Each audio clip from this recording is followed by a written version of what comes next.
ইউসুফ ইবনে নাজ্জার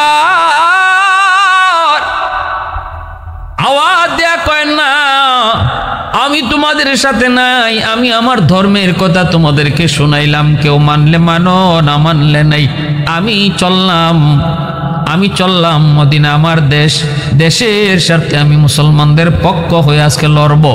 এই বইলা ইউসুফ ইবনে নাজ্জার সে নিজে উহুদ যুদ্ধে শরীক হয়ে গেল। উহুদ যুদ্ধে শরীক হলো। আল্লাহ নবী, রহমতের নবী, মায়ার নবী সরাসরি ওই যুদ্ধে তিনি অংশগ্রহণ করেছেন। ইসলাম ইতিহাসে একটি ইসলামের ইতিহাসে অত্যন্ত হৃদয় বিদারক একটা যুদ্ধের নাম হলো উহুদ যুদ্ধ। আজও উহুদ পাহাড় সেই যুদ্ধের স্মৃতি হয়ে দাঁড়িয়ে আছে। যারা মদিনায় যায় তারা উহুদ পাহাড় দেখে আসে। উহুদ পাকা পাহাড়, এই উহুদ পাহাড়, নবী বলতেছেন আমি উহুদ পাহাড়কে ভালোবাসি, উহুদও আমাকে ভালোবাসে। আল্লাহর নবী, রহমতের নবী 50 জন তীরন্দাজ বাহিনীকে একটা জায়গার মধ্যে দাঁড় করায় বলতেছেন, তোমরা এই জায়গা থেকে লড়বা না, আমরা যুদ্ধ করব, জয়ী হই আর পরাজিত হই, তোমরা এখানে থাকবা, কারণ এই দিক থেকে আবার দুশমন পিছনে হামলা করার সুযোগ রয়েছে। অতএব এই গিরিপথ তোমরা কখনো ছাড়বা না। এই গিরিপথে 50 জন তীরন্দাজকে নবী রেখে দিয়েছেন। যুদ্ধ শুরু হলো, প্রচন্ড বেগে যুদ্ধ শুরু হলো। মুসলমানদের সামনে ওরা টিকতে পারে না। ইউসুফ ইবনে নাজ্জার সেও যুদ্ধ চালাচ্ছে, মুসলমানদের পক্ষে সে যুদ্ধ করতেছে, অথচ সে একজন ইহুদি যুদ্ধ চালিয়ে যাইতেছে। দুশ্মনের কল্লা কাটা হলো, সবগুলি দুশ্মন তারা পরাজিত হইতেছে, দুশ্মন বাগতেছে, কচু কাটা হলাক করা হলো। মাত্র 1000 সৈন্য লইয়া, তার মধ্যে আবার নবীজি 1000 থেকে 300 জন মুনাফিক চলে গেছিল, রইছিল মাত্র 700 জন। 700 জন মুজাহিদ লইয়া আল্লাহর নবী 3000-এর সাথে যুদ্ধ করলেন। 3000 দুশ্মন বাগতেছে। আবু সুফিয়ানের নেতৃত্ব এখানেই প্রায় খতম হওয়ার পথে। ওই দিনও আবু সুফিয়ান তিনি টেনশনে পড়ছিলেন, এটা কেমন এক বাহিনী গো, আসলাম 3000 লইয়া কিন্তু পারি না 700-র সামনেও। অতএব মনে হয় ইসলাম ধর্ম সত্য, মনে হয় মোহাম্মদ আল্লাহর রসুল, এমন কিছু কিছু মনের ভাব আবু সুফিয়ানের তখনই তৈরি হয়েছিল। হেদায়েতের নূর তার অন্তরে আস্তে আস্তে বীজের দানা বনতেছিল। আল্লাহর নবী, সাহাবায়ে কেরাম হামলা করেন, দুশ্মন টিকতে পারে না, সবগুলি দুশ্মন ছড়ায় ছিটায় ভাগতেছে। এই অবস্থায় ভাগতে লাগলো, এমনকি তারা তাদের তাঁবু পর্যন্ত ছেড়ে তারা ভাগতেছে। তখন তাঁবুর ভিতরে যে সামান ছিল, গনিমতের মাল ছিল, ওই গনিমতের মাল মুসলমানরা ঢুকানো শুরু করলেন। 50 জন তীরন্দাজ গিরিপথে যারা ছিল তারা তাকায় দেখে মুসলমানরা গনিমতের মাল খুঁজতেছে আর দুশ্মন ভাগতেছে। তখনই 50 জনের ভিতরে কিছু লোভ আইলো, আমরা এখানে এখন আর দাঁড়ায় কি দেখি, আমরাও যে গনিমতের মাল সংগ্রহ করি, মুসলমানরা তো জয়লাভ করেই ফেলেছে। নবীজি বলছেন যতক্ষণ আমরা বিজয়ী না হই। কিন্তু সেনাপতি আমির যিনি ছিলেন তিনি বলতেছেন, না সাবধান, আল্লাহ নবী কথা কখনো বলেন নাই আমরা বিজয় হওয়ার আগ পর্যন্ত তোমরা থাকবা। নবী বলেছেন আমরা জয়লাভ করি আর পরাজিত হই, তোমরা এই জায়গা কখনো ছাড়বা না। কিন্তু না, সবাই আমিরের কথাকে তারা মানল না। তারা কয় না, এখন এখানে থাকা অনর্থক, এখানে থাকার কোনো দরকার নাই, মুসলমানরা তো জয়লাভ করেই ফেলেছে, এখন গনিমতের মাল সংগ্রহ করি। লোভ ভিতরে চলে আসলো। তারা আমির সাহেবকে রেখেই চলে আসছে। আমির সাহেবের সাথে রয়েছে মাত্র আরো 7 জন না 8 জন, 10 জনের মতো লোক তারা বাকি রয়েছেন। বাকি 40 জন তারা গিরিপথ ছেড়ে চলে এসেছে। এইদিকে আবু সুফিয়ানের নেতৃত্বে যারা এসেছিল যুদ্ধ করতে, পরাজিত হয়ে তারা যখন ভাগে, দ্বীনের নবী যখন মক্কা থেকে মদিনায় হিজরত করেন, মদিনার মুসলিম অমুসলিম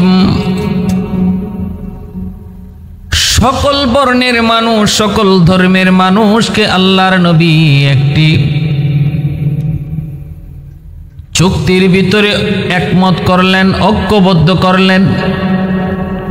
মদিনায় নবীজি যখন হিজরত করেন, মদিনার উল্লেখযোগ্য দুইটি বংশ আউস এবং খাজরাজ গোত্রের মানুষগুলা আল্লাহর নবীর উপর কালেমা পড়ে মুসলমান হলো। কিন্তু এই মদিনায় অনেক ইহুদিরাও বসবাস করত। ইহুদিরা মদিনায় অনেক ছিল। মদিনার সবগুলি মানুষ ধর্ম বর্ণ নির্বিশেষে আল্লাহর নবীর এই কথায় সবাই একমত হলো, যেই কথার মধ্যে নবীজি সকল ধর্মের মানুষকে ঐক্যবদ্ধ করলেন। ওই সনদটার নামই হলো মদিনার সনদ। মদিনার সনদের ভিত্তিতে মদিনার মানুষ, সকল ধর্মের মানুষ মদিনার সনদের ভিত্তিতে ঐক্যবদ্ধ হলো। মূল কথা ছিল আমরা যার যার ধর্ম যার যার মতো পালন করব। ইহুদি ইহুদি ধর্ম পালন করবে, খ্রিস্টান খ্রিস্টান ধর্ম পালন করবে, মুসলমান মুসলমান ধর্ম পালন করবে, কিন্তু ক্ষমতা চলবে, রাজত্ব চলবে মুসলমানের, আইন চলবে কোরআনের। যদি মদিনা বহিরাগত কোনো দুশ্মনের দ্বারা আক্রান্ত হয়, তাহলে আমরা ধর্মের চিন্তা বাদ দিয়া মদিনাবাসী হিসেবে দেশের স্বার্থে আমরা সকল ধর্মের চিন্তা বাদ দিয়ে দেশের স্বার্থে এক হয়ে আমাদের দেশের দুশ্মন যারা দেশে হামলা করেছে, দুশ্মনের সাথে লড়াই করব, মোকাবেলা করব। এই কথাতে সবাই একমত হলো, সবাই এই কথার মধ্যে স্বাক্ষর করল। কিন্তু ইহুদিরা বড় খারাপ, ইহুদিরা বড় জঘন্যতম জাতি।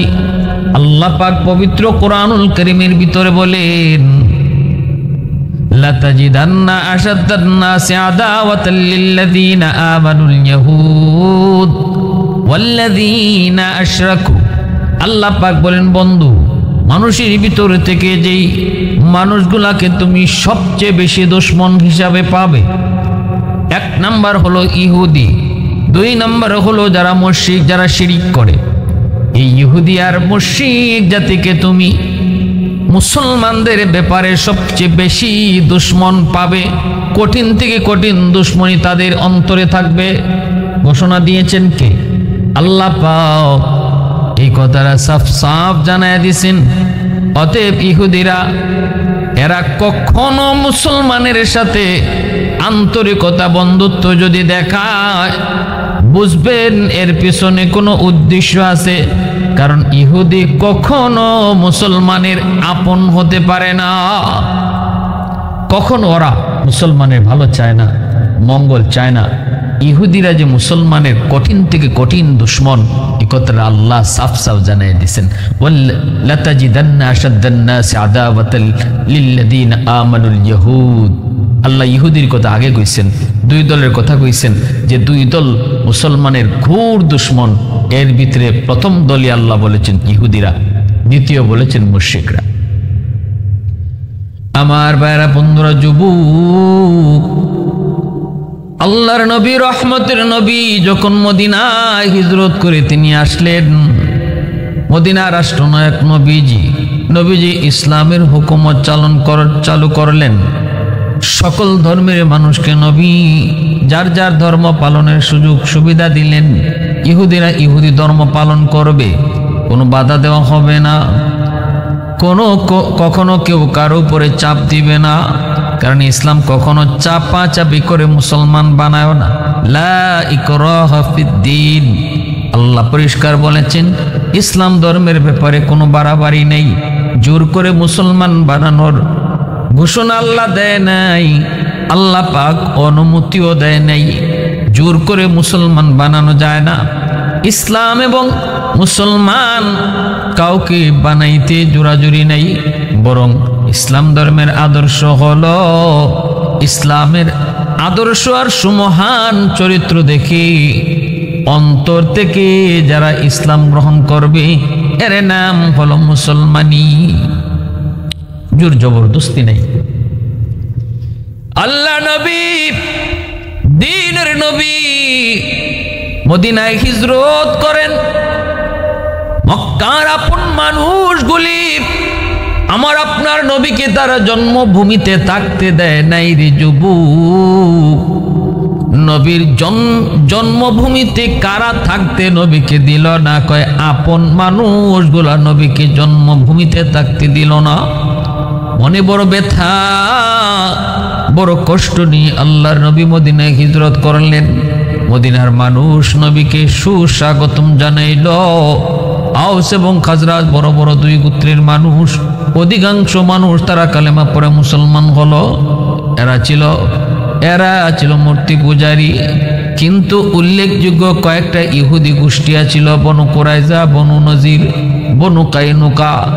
এরা হলো ইহুদি গোত্র। ইহুদিরা নবীজির আগমন মদিনায় হয়েছে এটা ভালো চোখে নেয় নাই। এমনকি আল্লাহর নবী, দ্বীনের নবী, মায়ার নবী, মদিনার রাষ্ট্র ক্ষমতা তিনি নিয়েছেন, এই বিষয়টাও তারা ভালো চোখে মেনে নিতে পারে নাই। আল্লাহর নবী মদিনার সনদে যে স্বাক্ষর করাইছেন, এই স্বাক্ষরটাও তারা উপরে উপরে করছে, মন থেকে তারা মেনে নিতে পারে নাই। আল্লাহর নবী কত সুন্দরভাবে মদিনা রাষ্ট্র পরিচালনা করতেছেন মদিনার সনদ দিয়া। নবী জানাই দিয়েছেন, দেশের স্বার্থে আমাদের ধর্মের পরিচয় বড় নয়, দেশের স্বার্থে আমরা সবাই এক। দেশের স্বার্থে দুশ্মনের দ্বারা যদি আমার দেশ আক্রান্ত হয়, তখন কে ইহুদি, কে খ্রিস্টান, কে মুসলমান, এই জিনিসটা তখন দেখব না। আমরা দেশের জন্য সবাই এক হয়ে যুদ্ধ করব। এই মদিনার সনদে এই কথার মধ্যে ইহুদিরাও স্বাক্ষর করেছে, মুসলমানরা তো স্বাক্ষর করেছে, মুসলিম অমুসলিম সবাই এই কথার মধ্যে স্বাক্ষর করেছে। আল্লাহর নবী, রহমতের নবী, মায়ার নবীর উপর যখন মক্কার আবু সুফিয়ানের নেতৃত্বে ৩য় হিজরিতে মদিনায় হামলা হয়, উহুদ যুদ্ধ যখন শুরু হবে, আল্লাহর নবী, সাহাবায়ে কেরাম রাদিয়াল্লাহু তাআলা আনহুম, তাদেরকে নিয়ে নবীজি উহুদের যুদ্ধে তিনি বের হয়েছেন মাত্র ১,০০০, দুশ্মন হলো ৩,০০০। বদরে মুসলমানদের হাতে শোচনীয়ভাবে কাফিররা পরাজিত হবার পর আবু জাহেল, উতবা, সায়বা, উমাইয়া ইবনে খালফ, বড় বড় লিডারগুলি বদরে খতম। এরপরে মক্কার কাফিরদের লিডারি গ্রহণ করে আবু সুফিয়ানের হাতে নেতৃত্ব আসে। আবু সুফিয়ান সংঘবদ্ধ হন, মক্কার মানুষগুলাকে সংঘবদ্ধ করেন, শক্তিশালী করেন বদরের বদলা নেওয়ার জন্য। উহুদের ময়দানে আবু সুফিয়ানের নেতৃত্বে তারা মদিনায় হামলা করবে। এই আবু সুফিয়ান রাদিয়াল্লাহু তাআলা আনহু, ওনার সম্পর্কেও বেশি কিছু বলা যাবে না, যদিও জীবন ভর তিনি ইসলামের দুশমনী করেছেন, নবীর সাথে দুশমনী করেছেন, কিন্তু ফতে মক্কার দিন কালেমা পড়ে মুসলমান হয়ে যাওয়ায় নবী সাহাবী হয়ে গেছেন। এমনকি আল্লাহর নবীর সাথে তার আত্মীয়তার সম্পর্ক আছে। নবীজি তার কলিজার টুকরা মেয়ে উম্মে হাবিবা রাদিয়াল্লাহু তাআলা আনহাকে বিয়ে করেছেন। এজন্য নবীজি আবু সুফিয়ানের মেয়ে জামাতা, আর নবীজির শ্বশুর হলেন আবু সুফিয়ান। মেয়ে আল্লাহ নবীর ঘরে, এই অবস্থায় আবু সুফিয়ান নবীজির সাথে অনেকবার যুদ্ধ করেছেন। অথচ মেয়ে, কলিজাট মেয়েদের ভিতরে সবচেয়ে আদরের মেয়ে ছিলেন উম্মে হাবিবা রাদিয়াল্লাহু তাআলা আনহা। ইনি তখন আল্লাহ নবীর পবিত্র বিবি, তা সত্ত্বেও আবু সুফিয়ান নবীজির সাথে কঠিন থেকে কঠিন দুশমনী রেখেছেন, কিন্তু হেদায়েত আল্লাহ তো রাখছে কপালে। এজন্য ফতে মক্কার সময় কালেমা পড়ে মুসলমান হয়েছেন। উহুদের যুদ্ধের নেতৃত্ব দিয়েছেন আবু সুফিয়ান। আবু সুফিয়ান যখন মদিনায় হামলা করেন, তখন মদিনার ভিতর যে ইহুদিরা ছিল, এই ইহুদিদের মধ্যে বনু কুরাইজা গোত্রের এক ইহুদি লিডার, সে তার দলদেরকে বলতেছে, আমরা তো চুক্তি করেছি মুহাম্মদের সাথে, এটা শুধু সাময়িক জানমালের জন্য, জানমাল রক্ষা পাওয়ার জন্য, কিন্তু সুযোগ বুঝে আমরা চুক্তি মানি না। চুক্তি আমরা মানব না। এখন সুযোগ এসেছে চুক্তি ভঙ্গ করার। মদিনায় হামলা হয়েছে, মুহাম্মদ এবং তার সাহাবীদেরকে আমরা মন থেকে গ্রহণ করতে পারি নাই। চুক্তি মুক্তি কিছু বুঝি না। চুক্তি বুঝি যতক্ষণ আমরা আমাদের স্বার্থ আছে, স্বার্থ নাই চুক্তিও বুঝি না। এই হলো ইহুদিদের নেচার, এই হলো ইহুদিদের কালচার। বনু কুরাইজার লিডার যখন এই আওয়াজ দিয়া বলতেছে আজকে সুযোগ মদিনার মুসলমান এবং মুহাম্মদ তাদেরকে ধ্বংস করে দেওয়ার, 3000 বাহিনী নিয়ে আবু সুফিয়ান মদিনার কাছাকাছি চলে এসেছে। আমরা মুহাম্মদকে সাপোর্ট করব না, আমরা গোপনে গোপনে ওদেরকে সাপোর্ট করব। আজকের যুদ্ধে আমরা মুসলমানদের সাথে সম্পৃক্ত হব না। যখনই আওয়াজ উঠাইছে তখন দেখা যায় কেউ কথা বলে না, এমনকি সবাই তার সুরে তালে তালে তাল মিলায়। কিন্তু একজন ইহুদি যার নাম হলো ইউসুফ ইবনে নাজ্জার, সে দাঁড়ায় বলতেছে আপনি ভুল বলতেছেন, এটা আমাদের ধর্মের কথা নয়, আমরা ইহুদি ধর্মের মানুষ, এটা ঠিক, কিন্তু ইহুদি ধর্মে ওয়াদা ভঙ্গ করা এটা ইহুদি ধর্ম সাপোর্ট করে না। আমরা ওয়াদা করেছি, আমরা সন্ধি করেছি, দেশের স্বার্থে আমরা কোনো ধর্মের দিকে তাকাবো না, দেশের স্বার্থে আমরা সবাই এক, এই চুক্তিতে আমরা আবদ্ধ হয়েছি। অতএব আমরা ইহুদি আর মুহাম্মদ মুসলমান, সাহাবীরা মুসলমান, এটা আজকে দেখার বিষয় নয় গো। আজ আমাদের দেখার বিষয় হলো আমার দেশ আক্রান্ত, অতএব দেশের স্বার্থে আমরা যুদ্ধ করব। বনু কুরাইজার নেতা ধমক দিয়া বলতেছে এ ইউসুফ, ভাবসাবে মনে হয় তুমি মুসলমান হয়ে গেছো। কয় না, আমি মুসলমান হই নাই, আমি ইহুদি। কয় তাহলে তুমি মুসলমানের পক্ষে, মুহাম্মদের পক্ষে এত সুন্দর সাফাই গাও কেন? কয় না, আমি সাফাই গাই না, বরং আমি আমার ধর্মের কথা শোনাইতেছি। তুমি যে ধর্ম মানো আমিও সেই ধর্ম মানি, ইহুদি ধর্ম। ইহুদি ধর্মের মধ্যেও রয়েছে না না কারোর সঙ্গে ধোঁকাবাজি করা যাবে না। আজ যদি আমরা মুহাম্মদের সাথে সম্মিলিত যুদ্ধে যদি আমরা দেশের স্বার্থে এক না হই, তাহলে এটা হবে ধোঁকাবাজি। এই অবস্থায় নেতা তারে আরো ধমক দিল, নেতার সাথে আরো কয়েকজনে তারা ধমক দিয়ে বলল মেয়ে চুপ থাকো, এত কথা কয় না, এত কথা কয় না। তাহলে বোঝা গেল ইহুদিদের কালচার আর নেচার এটা আজকের নতুন নয়। ইহুদিদের মুখে এক কথা, দিলের ভিতরে আরেক কথা, এটা তাদের নতুন কোনো বিষয় নয়।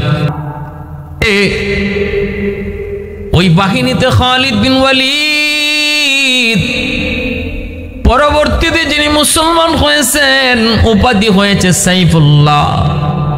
উহুদের যুদ্ধে তিনি ছিলেন মুসলমানদের বিরুদ্ধে, আল্লাহ নবীর বিপক্ষে। এমনকি আবু জাহেলের সন্তান ইকরামা রাদিয়াল্লাহু তাআলা আনহু, ইনিও বদর যুদ্ধে মুসলমানদের বিপক্ষে। দুজন বীর বাহাদুর, দুজন কঠিন বীর বাহাদুর, অনেক বড় যুদ্ধাবাজ। খালিদ বিন ওয়ালিদ তাকে যখন দেখলেন গিরিপথের ওই পথে, সরু রাস্তা যেটা পিছন দিকে গিরিপথ, ওখানে 50 জন তীরন্দাজ দেখা যায় না, মাত্র কয়েকজন দাঁড়াই রয়েছে। খালিদ বিন ওয়ালিদ সাথে সাথে সিদ্ধান্ত নিয়ে নিলেন, একটা বাহিনী লইয়া চলো আমরা পিছন দিক থেকে মুসলমানকে হামলা করি। যেই 10 জন দাঁড়ায় আছে এদেরকে আমরা তীর মেরে মেরে ফেলবো, এরা টিকতে পারবে না। যেমন কথা তেমন কাজ। খালিদ বিন ওয়ালিদ চালায় দিলেন, ঘোড়া চালায় দিলেন, ঘোড়া চালায় দিলেন। মুহূর্তের ভিতরে এই 10 জনকে তারা শহীদ করে ফেলেছে। পিছন দিক থেকে মুসলমানদেরকে হামলা করেছে, মুসলমান তো তাদেরকে বাগাইতেছে। পিছন থেকে খালিদ বিন ওয়ালিদের বাহিনী মুসলমানদেরকে হামলা করেছে। যেই মাত্র পিছনের সামনে দুদিকে দুশমন, মাঝখানে মুসলমান, অবস্থা বড় বেগতিক। যারা ভাগতেছিল দুশমন, এরাও আবার রুখে দাঁড়াইছে, এরাও আবার রুখে দাঁড়াইছে। মাঝখানে মুসলমান কচুকাটা খাওয়া শুরু হলো, কে কারে মারতেছে খবর নাই। ওই অবস্থাটাতেও ইউসুফ ইবনে নাজ্জার ইহুদি হইয়াও ওই অবস্থায় অনেক মুসলমানরাও এই জান বাঁচায় পালাইছে। কিন্তু ইহুদি হয়েও ইউসুফ ইবনে নাজ্জার সেই কঠিন মুহূর্তেও তিনি জান বাঁচাইয়া পালান নাই, বরং নিজে যুদ্ধ করে করে তিনি মারা গেছেন। এখানেই তিনি জীবন দিছেন, দেশের জন্য জীবন দিছেন। অন্তরে ঈমান ছিল না, আমাদের দৃষ্টিতে এসে তিনি ইহুদি অবস্থায় মারা গেছেন, বাকিটা আল্লাহ জানেন মৌতের আগে তিনি কোন হালতে ছিলেন। তবে আমরা দেখতেছি জীবনটা পর্যন্ত দিল। অনেকে ইহুদির ময়দান থেকে পালাইছে, ইহুদি হয়েও ইউসুফ ইবনে নাজ্জার তিনি পালান নাই, যুদ্ধ করে করে শেষ নিষ্ঠা ত্যাগ করেছেন। আল্লাহ নবী রহমতের নবী দুনিয়ায় নাই। এই ঘটনা, এই আওয়াজটা রটাই দিল শয়তানের দল, মুসলমানরা দিশে হারা হয়ে পড়ছে। তারপরে আল্লাহ পাক রব্বুল আলামিনের পক্ষ থেকে সাহায্য। আল্লাহ নবী রহমতের নবীকে উহুদ পাহাড় ডাক দিয়ে বলতেছে, নবী গো, আমার মাঝে আপনি আশ্রয় নেন, আমার ভিতরে আপনি লুকায় পড়েন। নবীজিকে উহুদ পাহাড় আল্লাহ নবীকে লুকায় রাখলো। উহুদ পাহাড়টা যেই জায়গা ফেটে গেল, ওই ফাটা জায়গা আজও স্মৃতি হয়ে আছে, যেখানে আল্লাহর নবী যায় লুকাইছিলেন। নিচ থেকে বোঝা যায় না এখানে একজন মানুষ লুকানো আছে। এটা আগে থেকেই ফাটা ছিল না গো। মায়ার নবীকে লুকায় রাখার জন্য উহুদ পাহাড় নিজে ওই সময়ে ফাটল সৃষ্টি হয়েছিল। আজও যারা মদিনায় যায়, উহুদ পাহাড় দেখতে যায়, তারা ওই গর্তের ভিতরে ঢুকে, ওই ফাটলটার ভিতরে ঢুকে। এখানে একজন মানুষ অনায়াসে লুকাইতে পারে, টের পাওয়া যায় না। কতজন সাহাবী শহীদ হলেন, নবীর কলিজার টুকরা চাচা আমির হামজা রাদিয়াল্লাহু তাআলা আনহু, ইনিও উহুদের ময়দানে শহীদ হন, উহুদের ময়দানে শহীদ হন, উহুদের ময়দানে শহীদ হন। ভাইরা বন্ধুরা, জন্য বলতেছিলাম, একজন ইহুদি হইয়া ইউসুফ ইবনে নাজ্জার উহুদের ময়দানে শুধুমাত্র আল্লাহর নবীর সাথে চুক্তি করা, এই চুক্তি লঙ্ঘন হবে, এজন্য চুক্তি রক্ষার স্বার্থে যুদ্ধে শরীক হয় এবং শেষ নিঃশ্বাস ত্যাগ করা পর্যন্ত যুদ্ধ চালায়া যায়। মায়ার নবী, দয়ার নবী, আল্লাহ নবীর কাছে ইহুদিরা নিজেদের মামলা লইয়া নবীজির কাছে আসতো, নবী বিচার করে দিতেন। সব ইহুদি যে খারাপ ছিল এমন না গো। তাহলে বোঝা গেল ঢালাওভাবে সকল ইহুদিকেও খারাপ বলা যাবে না। বেঞ্জামিন নেতানিয়াহুর মতো ইহুদি মার্কা যারা, এরা হইল খারাপ। আবার ফিলিস্তিনের গাজার পক্ষে ইসরায়েলের ভিতরে অনেক ইহুদিরাও তো মিছিল মিটিং করেছে, গাজার হামলা বন্ধ করো। তাহলে কি আমরা তাদেরকে খারাপ বলবো?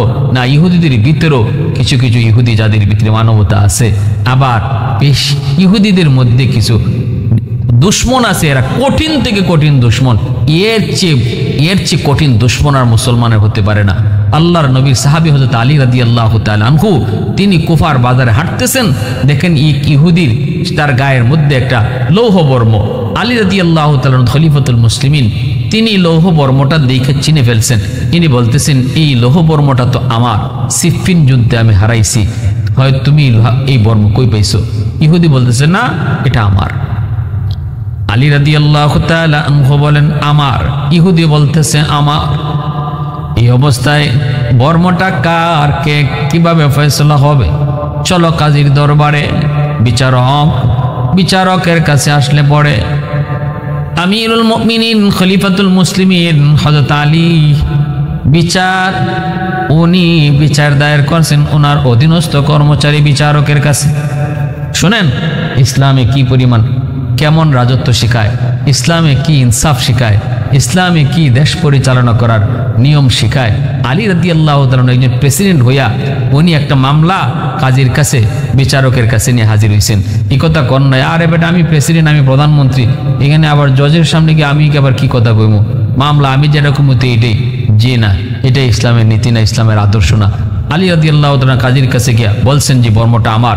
ইহুদি বলতেছে, জি না জাহাপনা, বর্মটা আমার। এখন বিচারক বলতেছে, জাহাপনা আপনি খলিফা হতে পারেন, আমির হতে পারেন, বর্মটা যে আপনার দাবি করতেছেন এর পক্ষে প্রমাণ কি? প্রমাণ দেন। আলী রাদিয়াল্লাহু তাআলা আনহু বলেন, আমার গোলাম এর পক্ষে সাক্ষী, আমার গোলাম জানে এই বর্মটা আমার। কাজী সাহেব কয়, আমিরুল মুমিনিন মাপ চাই, মাপ চাই, মাপ চাই। কখনো গোলামের সাক্ষী গ্রহণযোগ্য নয়, অন্য কোনো সাক্ষী থাকলে আনেন। আলী রাদিয়াল্লাহু তাআলা আনহু বলেন, এই বর্মটা যে আমার, এর পক্ষে সাক্ষী হলো আমার সন্তান হাসান হুসাইন। কাজী সাহেব কয়, অসম্ভব, জাহাপনা ইসলামের রোল সন্তান বাবার পক্ষে কখনো সাক্ষী হতে পারে না। অন্য কেউ সাক্ষী আনেন, আলী বলেন আর কোনো সাক্ষী আমার নাই। সাথে সাথে কাজী সাহেব কয়, আর কোনো সাক্ষী যদি আপনি আনতে না পারেন তাহলে এই বর্মের দাবি আপনি করতে পারেন না। এই বর্মটা যার গায়ে আছে তার, অতএব আপনি বর্মের দাবি ছেড়ে দেন, এই দাবি আর করবেন না। আলী রাদিয়াল্লাহু তাআলা আনহু সহজভাবে বিচারকের রায় মেনে নিলেন। বের হয়ে যাবেন, এমনি ইহুদি ডাক দেয়া কয়, আমিরুল মুমিনিন খলিফাতুল মুসলিমিন, ও আলী যেও না, দাঁড়াও, হাউজের মানুষগুলা দাঁড়াও, বিচারক কাজী সাহেব আপনিও দাঁড়ান, বিচারের রায় শেষ দিয়েন না, দ্বিতীয় আর একটা রায় দেন। কয় কি হয়েছে একটু কও। কয় শোনেন, আজ আমি পরিষ্কার সঠিক কথাটা বলতেছি, আমি সঠিক কথা বলতেছি, সত্য কথাটা তোমাদেরকে আপনাদেরকে জানাইতেছি। এই বর্মটা আমার নয়, এই বর্মটা আলীর, এই বর্মটা আমিরের, এই বর্মটা খলিফার, এটা আমার না। আজ যদি আলী শত চেষ্টা করলো আমাকে এই কথা কখনো বলাইতে পারতো না, এই সত্য কথা আমি কখনো বলতাম না। পৃথিবীর কোনো শক্তি ছিল না আমাকে এই সত্য কথা বলাইতে পারে, কিন্তু আমি আজকে এই সত্য কথা বলতে বাধ্য হয়েছি। একজন খলিফার আমানতদারি, একজন খলিফার মহৎ গুণ আদর্শ গুণাবলী দেইখা মুগ্ধ হইয়া আমি সত্য কথা বলতে বাধ্য হয়েছি। আজকে আমির হইয়া, খলিফা হইয়া তিনি যদি আজকে রায় দিতেন, ইনি যা কইতেন তাই হইতো। আজ আমাকে ওনাকে দলিল আর সাক্ষী ওনার আনার কোনো দরকার ছিল না, ইনি বললেই হইতো বর্মটা আমার, আমাকে দিয়ে দাও। আমার বাপেরও ক্ষমতা ছিল না এই বর্ম ধইরা রাখার, এটা ওনাকে দিয়া দিতে হতো, কারণ পাওয়ার ওনার হাতে, ক্ষমতা ওনার হাতে। কিন্তু আজকে নিজে তার ক্ষমতার অপব্যবহার করেন নাই, নিজের ক্ষমতা নিজে দেখার নাই, আইনকে শ্রদ্ধা করেছেন। ওনার এই মহৎ গুণাবলী দেখে আমি সত্য কথা বলতে বাধ্য হয়েছি। এই বর্মটা আমার নয়, এই বর্মটা আলীর। আর এই মুহূর্তে আমি হাউজের সামনে সবার উপস্থিতিতে আজ আমি সত্য ধর্ম, ইসলাম ধর্ম কালেমা গ্রহণ করে মুসলমান হয়ে গেলাম। हैदार तेरा नाम से इस्लाम रहेगा, हैदार तेरा नाम से इस्लाम रहेगा, दुनिया की शजाअत में तेरा नाम रहेगा, दुनिया की शजाअत में तेरा नाम रहेगा, मुआविया तेरा नाम से इस्लाम रहेगा, दुनिया की सियासत में तेरा नाम रहेगा, दुनिया की सियासत में तेरा नाम रहेगा। এজন্য বলতেছিলাম, সততার উপরে শক্তি নেই, সকল শক্তি পরাজিত হয় সততার সামনে। পাওয়ার চিরদিন থাকে না, ক্ষমতা চিরদিন থাকে না, কিন্তু সততার পাওয়ার চিরকাল থাকে, সততার পাওয়ার চিরকাল থাকে। এজন্য কখনো ক্ষমতার অপব্যবহার না করি, ক্ষমতার অপব্যবহার না করি, পাওয়ার না দেখাই, বরং মানুষকে জয় করি মন দিয়ে, দিল দিয়া, ভালোবাসা দিয়া। ভালোবাসা দিয়া যে জিনিস পাওয়া যায়, ক্ষমতা দিয়া সেটা পাওয়া যায় না। ক্ষমতা দিয়া যেটা পাওয়া যায় এটা বেশি দিন টিকে না, আর ভালোবাসা দিয়া যা পাওয়া যায় এটা চিরকাল থাকে।